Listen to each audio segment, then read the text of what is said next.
Salam sehat, anak didik kami, kelas 11 ATPH, SMK Negeri Losida, Seatas Barita. Pada materi hari ini, Bapak akan memberikan materi agribisnis tanaman buah, di mana KD yang akan Bapak berikan melaksanakan pembibitan tanaman buah semusim. Salam sehat, kami harapkan anak didik kami sehat semua dan kita bisa melanjutkan pembelajaran kita untuk kesempatan ini melalui daring.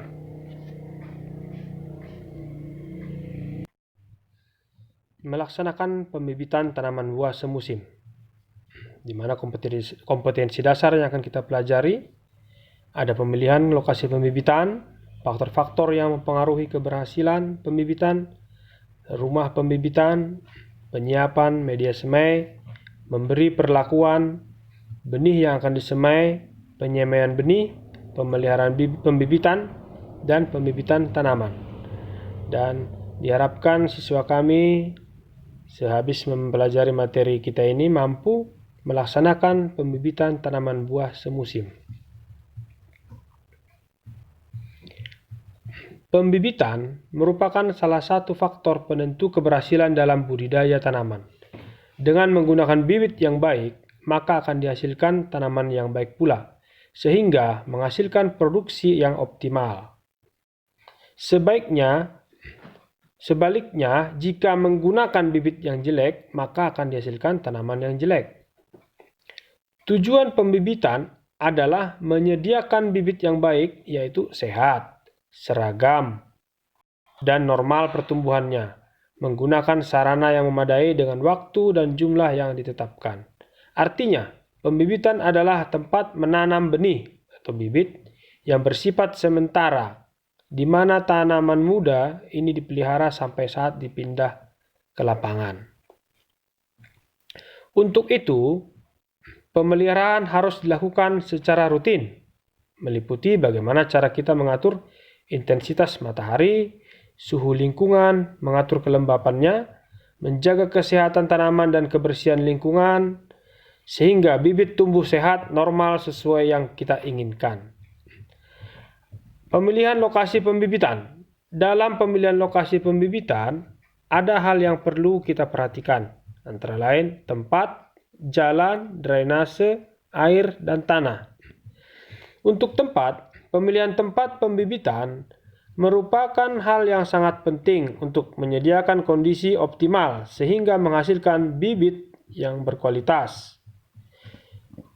Tempat pembibitan sebaiknya diletakkan di tengah lokasi dengan maksud untuk meminimalkan jarak dan waktu transportasi.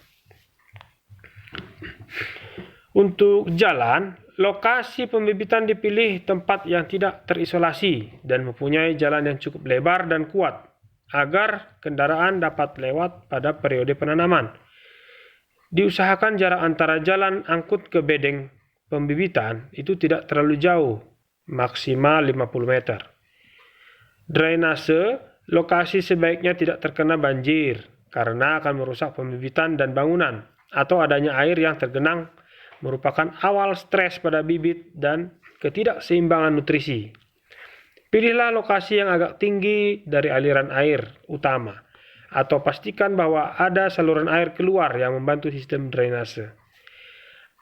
Kebutuhan air atau jumlah dan mutu itu harus ditentukan sebelum memulai penyiapan lokasi, sehingga sumber air yang ada harus dapat memenuhi kebutuhan yang diperlukan.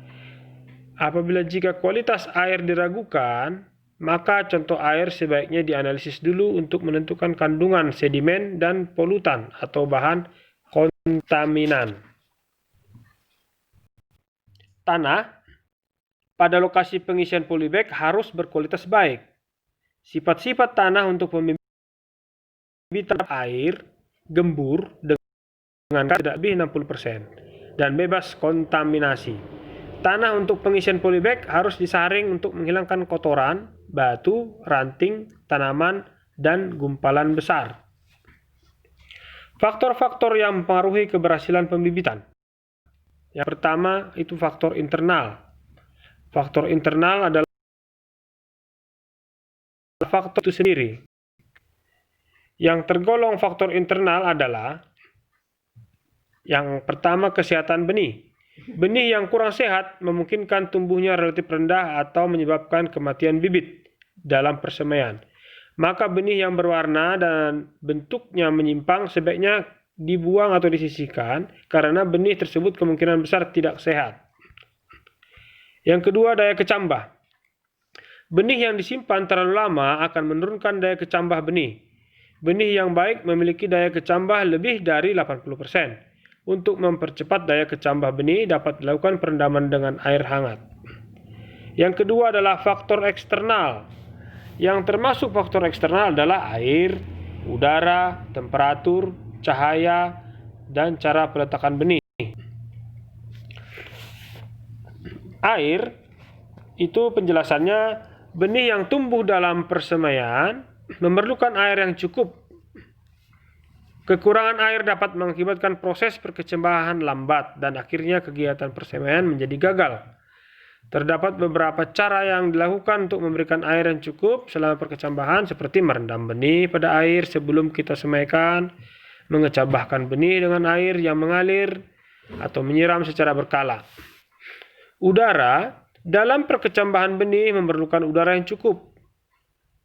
Kekurangan udara akan mengakibatkan benih tidak berkecambah.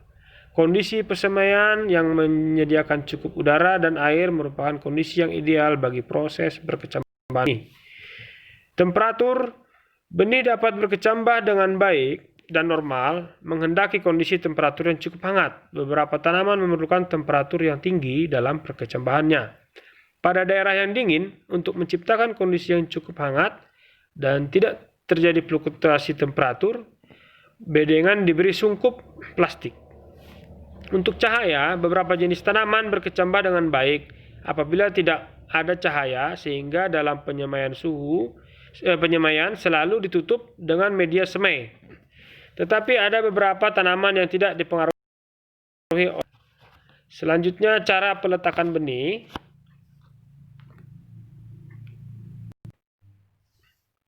Beberapa tanaman, terutama ukuran benihnya besar, keberhasilan persemaian ditentukan oleh cara meletakkan benih.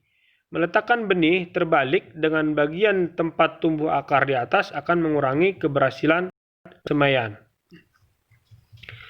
Dan anak-anak, Bapak akan memberikan tugas pada materi kita hari ini. Bibitkanlah tanaman tiung atau terong Belanda yang sering disebut 20 batang per orang. Ya, jadi anak didik kami diberi tugas membibitkan tiung di rumahnya 20 batang per orang dan dirawat. Nanti setelah selesai pandemi COVID-19 kita akan kumpulkan, akan Bapak tagih tugasnya di sekolah dan akan dibawa ke sekolah. Rawatlah di rumah dengan baik, berikanlah perlakuan seperti yang sudah kita jelaskan tadi. Nah, itulah materi yang bisa Bapak sampaikan pada kesempatan hari ini. Nanti kita akan lanjutkan di materi berikutnya. Sekian dan terima kasih. Salam sehat.